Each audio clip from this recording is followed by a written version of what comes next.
Onassis Foundation.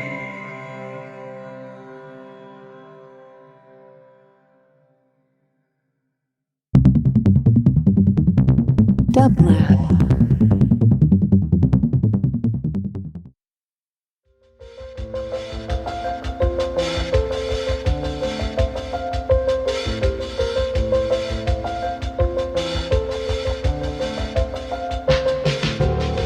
Welcome to the Quarantine Tapes, a daily podcast from Onassis, LA and Dublab.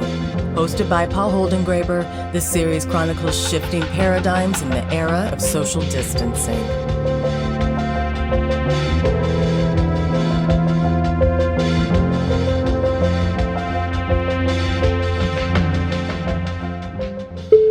Hello, could I please speak with Ziad Antar? Yes, I am Ziad. You are Ziad. Ziad, I am Paul. I am Paul Holdengraber, and I'm calling you from the Quarantine Tapes. And I am so delighted that you could take the time to speak to us. Tell me, Ziad, where do I find you at the present time? First, it's my pleasure also to speak with you, and you can find me in between Beirut and Saida,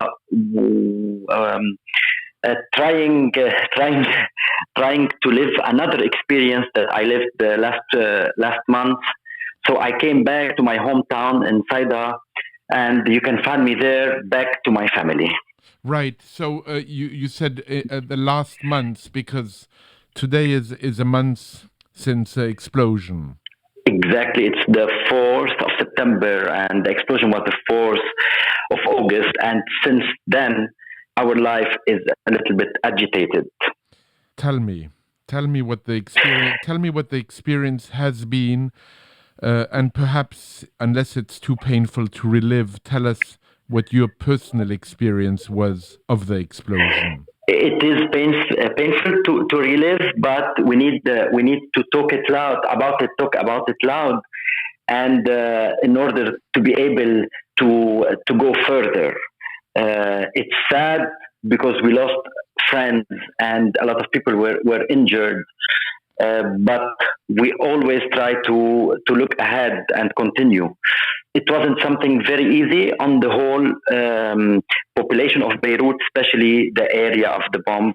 And since then, we are dreaming and stopping dreaming. And so nothing is reliable in our speeches post the bomb of 4 August. And Ziad, where were you when this happened? So basically, psychologically speaking, I was preparing myself to the next quarantine, to the next confinement. Physically, I live facing the port. So everyone was trying to, can I say, play the game that the whole world is playing, or doing as everyone is doing, buying more food, buying your bicycle, planting on the balcony. We were in the Corona issue, adding to this the Lebanese story of the crisis and of the revolution, which started October 2019. So basically, we were preparing ourselves to September and to the new quarantine, and to let's say in the old style life which we lived 6 months ago, which is the confinement. Personally, I was preparing myself to this, and then what happened. We had a new reality. A new reality that in so many ways you've lived through in different ways, in different variations over the past years, but this one was quite different. It's quite different, and it looks like something. If you look in the archive of Hiroshima, let's say it's a different than a violence or a bomb in the street where you can walk like 2 minutes and be safe, for example, or type of violence that, because it was endless. When I walked down from my apartment and start walking, it didn't end. It was going further and further and much heavier and more injuries and death and destruction. And I was walking. You could walk in Beirut for 20 minutes and you find people still dying from the center of the blast. So it was tremendous. It's the first time I feel like it killed hope. It killed humor. You cannot cope with it in a human way. That was it was massive, huge. No experience we've lived it like this one. And a month later. A month later, it's like one day, and I don't know what does it mean if you clean some glass and try to think about the future. It's still very difficult. Some people took decisions directly to leave. What I was going to say, some people left, and how do you cope with that leaving? I imagine it's complicated. I am usually against taking decision directly after an accident or a shock, because usually with time you discover that it was a mistake. Today I cannot know what people as I told you, hope was dead this time. I don't know why. Maybe because it's more than a bomb. So a lot of people, Lebanese people, usually leave directly. Through the last 100 years, they leave when there's a problem. Maybe it repeated itself, the story today. But personally, I couldn't leave. I couldn't leave or even think that I must take a decision now. Now I must think more to see how we can continue. Yeah, I mean, in a sense, you've been so interested in staying also because in a way, and I don't mean, Ziad, to put words in your mouth or in your mind, but in a way, staying is being a witness. A witness or resistant? You've said that what you do in your practice as an artist is witness with some manipulation. How have you been doing that recently? And in fact, Ziad, what and how are you documenting? It was extremely difficult for me to document, and each time during war, like in the war of 2006 or 2000 or this one, I didn't take out the camera directly to witness. Here, I would like to tell you two things important. When I walked down, 5 minutes after I could find the shoe and go down in between the wreckage, most of the people in the streets, they were divided for me into half. People helping others, injured people. Even on motorbike, they were putting two people and one in between that was injured because ambulances couldn't arrive where I was. And the next half of the people were photographing and taking videos. The data, when a person decides to shoot, he's making a document. So I felt psychologically I couldn't anyway shoot or try to work in this ambiance. But people were witnessing and documenting and doing the job of helper and doctors and photographers and maybe artists in the street. But personally, why I was my shock was that hope became a fiction, even human. You cannot build on anything when you see the amount of destruction. So we started lying to ourselves, even during this month, which is the most difficult thing to do, is to lie to yourself. And I prefer to lie to the others, but to myself, it's not very nice.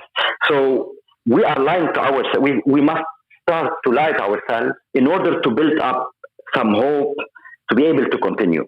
You know, in discovering your work, which I must say is really, really poignant and tremendous.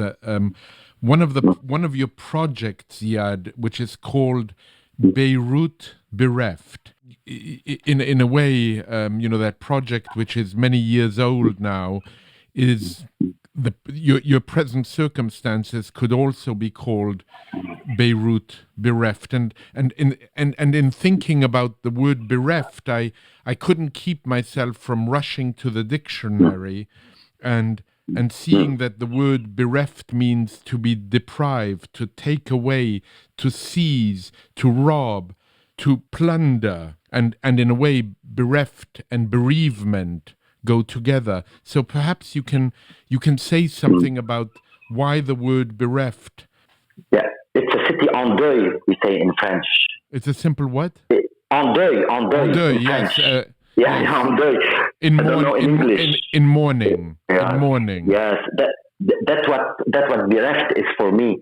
And this repetition of destruction, because Beirut bereft was to document the non-accomplished building since it was a failure of not only from war, failure of any project that left a lot of concrete buildings in Beirut. Now the story continues, but with a different line. We had in the war ligne de démarcation that made difference between Beirut East, Beirut West, and some buildings that stayed bereft. For example, the Mur Tower, which is a skyscraper, okay, that is in between the two parts of the city. Today there was a shift, there was a twist. The coastline became the new ligne de démarcation, but not between two parts of the city as two different brigades were fighting. It's between us, the people, and the sea. Actually, it's between what we want as a population, as a revolution that started last year, and as a government. So this new bereft, the icon of the bereft Beirut is the silo. I'm sure you see them, the silo where the bomb happened. Yes. Hey, so it's kind of new limits. It's a new reality with who you want to fight. Right. Who you want to fight, right. Actually. The hangar number 12, what does it represent for you? It's not only ammonium nitrate or someone put ignition inside it or someone found the bomb. It shows more about the failure of a political system, even failure of a country. And I must say, when I was in Beirut, it was extraordinary to see all of those empty buildings, shell of buildings. Sometimes you had the impression that somebody just walked away from a building, or that incredible building that is sort of circular that I think used to be a movie theater. The dome. Yeah, the dome, incredible. Now, what is so poignant for me, at least, about your work is just how economical it is, how much you're stripping away, how much you're stripping things down, and what one might call a certain form of restraint, really of restraint and of density. Truly of density, and it made me think of that wonderful poem of Marianne Moore, where she says that the deepest feelings always show themselves in silence, not in silence, but restraint. And that came to my mind very much when I was watching again this morning the little video you did for the Onassis Antar project called The Little Boat. Can you speak a little bit about that? Sure. The Little Boat tells you the story of a sad story of survival. Il était un petit navire. And un petit navire. Un petit navire. And you sing it for the kids. The tragedy in the story, it has a lot of violence. A violence that is presented for the kids during the quarantine. And don't forget, Onassis made this project during the confinement days. Yeah. So what are the artists doing in confinement? Our questions were related to this. When you are home, when you are alone, are you safe? There's something safe about the quarantine, because in the street there is corona, but when you are home, you are safe at least. The bomb came inside your home and it made a new reality. But Il était un petit navire, it showed me a lot about how we are coping with the virus, with choosing who will die, who will live. And this is the story of the Little Boat. But it has something to do with the kids. And how can I explain for you? After the bomb, we became like kids. So for this reason, I reshot Il était un petit navire. There was a little boat. To speak a little bit about it, most of us are eating simple food like when we were kids, rice and yogurt. A lot of us are slaughtering while speaking. My friend neighbor told me a story that when he went down with the blood, I told him, what did you do? Because I had the feeling to leave. He stayed under the building and he waited for his father to pick him up as if he was at school, but he was all in blood with his wife. I found this image relating a lot also to singing for the kids, Il était un petit navire. Yes. During Corona. But you see, my videos, I always do them at home in a confinement, and it was intriguing for me to try to experiment and make a video during inside my own. This is my space. This is my field. Right. All my videos are inside, are at home, and with the music box. With the music box, with the little music box, yeah. But it tells you. But then, what is extraordinary, and I'm sorry to interrupt you, Ziad. What is extraordinary is the follow-up video you made. Yes, because look, it's very disturbing when you wake up from this kind of blast to try to think without emotions and without.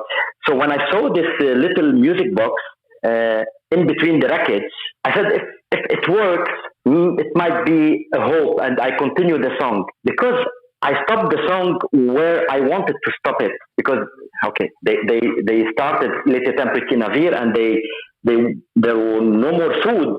They were scared of food and of water, so they choose by playing a game who has the shortest la paille, shortest stick. They will eat him, and then the kid chose the smallest stick.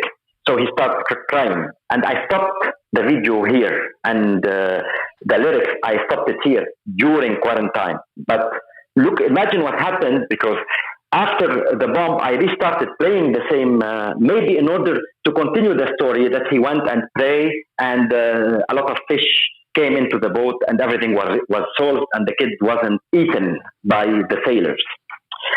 So I stopped when I was sad, and I continued when I was more sad. But directly after the bomb, emotions you become very emotional, and then I think not very realistic. Yeah. It's like this, you know. What is good is to hear the little bit of laughter in you, Ziad. It was always humor that took me out of problems, psychologically and non-psychological problems. Today, Paul, there's no place for humor. It's extremely difficult to say it, but hope died. Hope died. Especially when you continue seeing, for example, no one said, okay, we made a mistake. We are accountable. No. The political system went out by saying we are heroes and don't worry. Don't worry about what? The whole city is distracted. We are bereft again. We are in destruction again. That's what kills the hope, because we have another struggle coming, Paul. We didn't finish. What is it? It wasn't. I don't know, to change. The change didn't happen yet. The whole system blew up. The hangar blew up, and the whole Beirut blew up, and the whole system blew up. Someone must say, I'm sorry. No, they went out. I don't want to give they went up saying like somehow we conquered. We are good. No, we are not. It's an incident, and then we will use it to be better.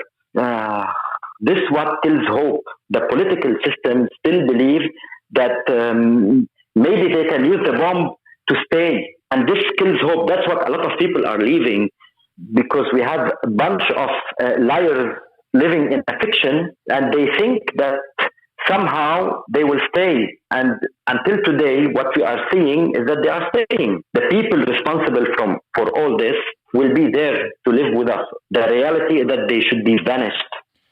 Ziad, in discovering your work, one work that really struck a chord with me so powerfully is a series called After Images. And there seems to be nearly a theory behind After Images.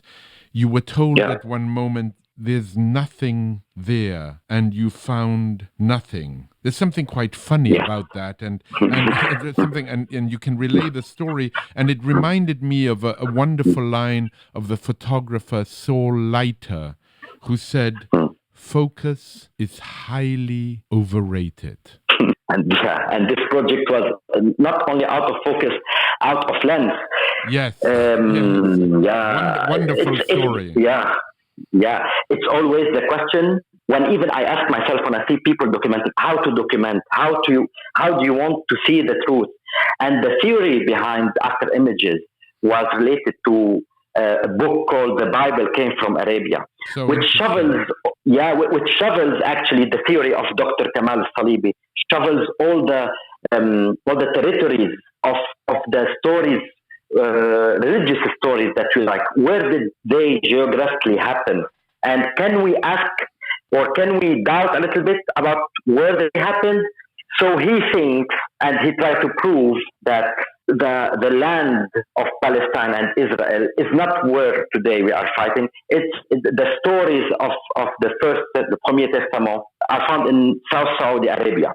So I was intrigued to go there and try to see an answer.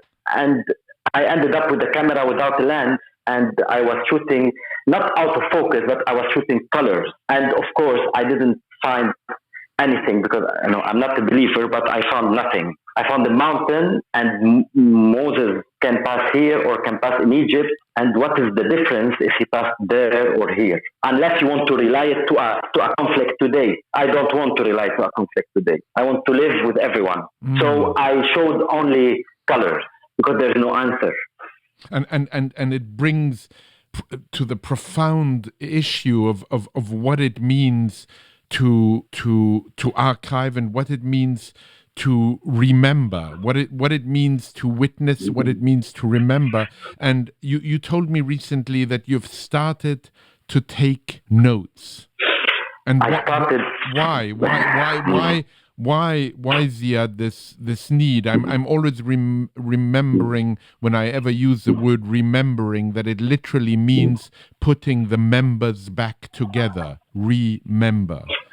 So my members are all gone. So I'm trying to work again in to be a man again, not a kid, a human being, age of 40 again, by taking notes, because I'm forgetting a lot.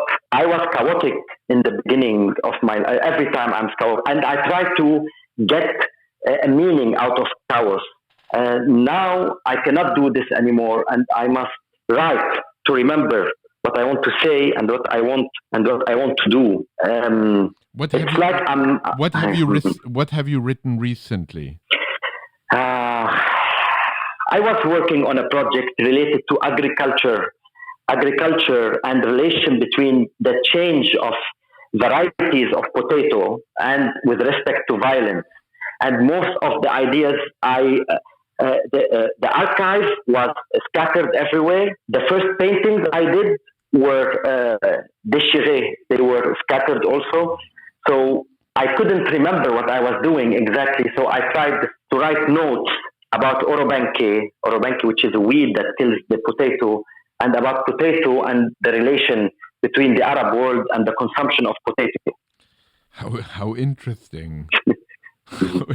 I can't wait for your potato project to take effect. Now, Ziad, nearly in closing, so sadly, I might be wrong in saying this, but in a way, part of your practice is in opposition, not that you might not admire him, but in opposition, one might say, to Cartier-Bresson and to Le Moment Décisif. You say, I do not care about what's happening in that moment exactly. I take images of decades. There seems to be an aesthetic combined with an ethic here in your work. Yes, which is I try to transform the image into an idea. For me, when you stop 1 second, I don't want to rely on stopping 1 second in order to show. This is what is photography about. It's a fraction of a second. So I don't want to do this. I want to transform an idea into an image. And whenever you want to do this, you must look more into the medium. I'm not saying, I'm saying that this is a different type of photography. I'm not interested in stopping this, in thinking about how shall I stop this fraction of a second to show, when you stop it, is you killed the time, related to killing the time in 1 second, and then what you will see from this. No, I like to transform an idea into an image. How it will be transformed is through the experiment. So one image is an idea. It's not a happening in 1 second. It's happening in 10 years. Beirut Direct is 20 years, and After Images is 2,000 years, maybe more. I don't know. I don't remember. And then the big question is, with this explosion that happened exactly 1 month ago, how can you? I mean, the word is terribly chosen and would be the word that Cartier-Bresson and many photographers might want to use. How can you capture that moment? Or as Susan Meysala said also on this very program, she hates the word to shoot. Yes. Also, I like the word shoot, but don't talk. I think I will take my time and don't talk and try to absorb. But any image, even I took one image, it will never show what happened. It needs a lot of time to be able to transform what we live.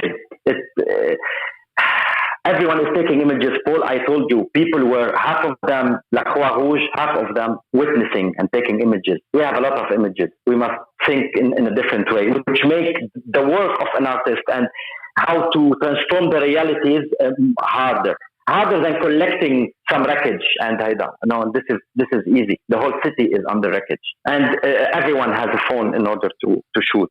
But I would like to tell you, if you are at the end, that something related to the quarantine tapes, and like somehow, although there was a lot of people died and Corona wasn't easy and quarantine was a new experience, but sometimes when I speak with my friends, we miss the nostalgia of quarantine. There was feeling of being safe at home, so we miss it daily.